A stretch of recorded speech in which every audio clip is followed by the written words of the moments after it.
उद्धव ठाकरेंच्या शिवसेनेकडून विधानसभेसाठी मुंबईतल्या 36 पैकी 25 जागांवर दावा करण्यात आल्याचं सांगितलं जात आहे। या जागांसाठी ठाकरेंनी तयारी सुरू केली आहे। पण महाविकास आघाडी या उद्धव ठाकरेंच्या प्रस्तावाला कसा प्रतिसाद देते हे पाहणं देखील आता महत्त्वाचं ठरणार आहे। उद्धव ठाकरेंचा बालेकिल्ला असलेल्या मुंबईत 25 जागा लढवण्यावर ठाम आहे। तर उद्धव ठाकरेंनी मुंबईतील कोणत्या 25 जागांवर दावा केलाय तर चला पाहूया। शिवडी विधानसभा मतदारसंघ, 2. भायखळा विधानसभा मतदारसंघ, 3. वरळे विधानसभा मतदारसंघ,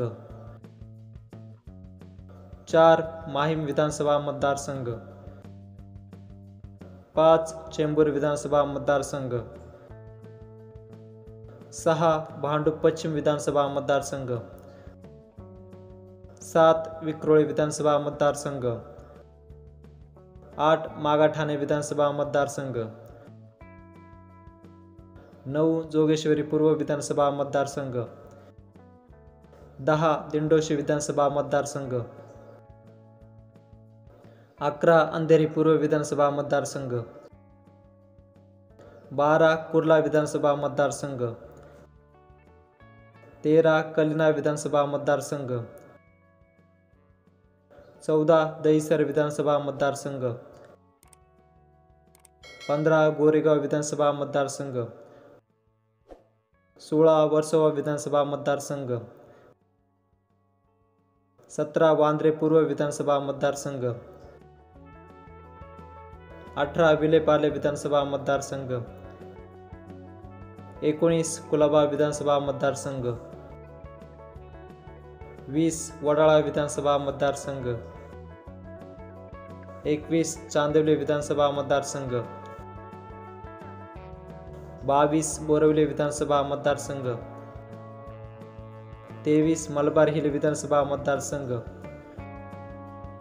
24. अणुशक्तीनगर विधानसभा मतदारसंघ आणि 25. मानखुर्द शिवाजीनगर विधानसभा मतदारसंघ। तर या मुंबईतील 25 जागांवर विधानसभेसाठी उद्धव ठाकरेंनी दावा केलाय। त्यामुळे एक प्रकारे शिवसेनेचा बालेकिल्ला असलेल्या मुंबईकडे आगामी विधानसभा निवडणुकीत अधिकाधिक यश मिळवण्यासाठी उद्धव ठाकरे यांचे विशेष लक्ष देखील असणार आहे।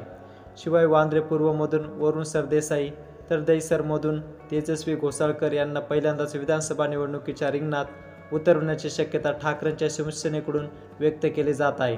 तर अनेक नव्या चेहऱ्यांना विधानसभा निवडणुकीसाठी ठाकरेंच्या शिवसेनेकडून संधी देखील मिळणार असल्याची ही चर्चा राजकीय वर्तुळात पाहायला मिळत आहे। तर या व्यतिरिक्त अजून कोणत्या जागांवर ठाकरेंचे उमेदवार निवडून येऊ शकतात हे आम्हाला कमेंटमध्ये नक्की सांगा। आणि हा व्हिडिओ आवडला असेल तर जास्तीत जास्त लोकांपर्यंत शेअर करा, लाईक करा आणि सोबतच आमचं विश मराठी यूट्यूब चॅनल अवश्य सबस्क्राईब करा, जेणेकरून सर्वात आधी व्हिडिओ तुम्हाला आमच्या चॅनलवर पाहायला मिळेल। जय महाराष्ट्र।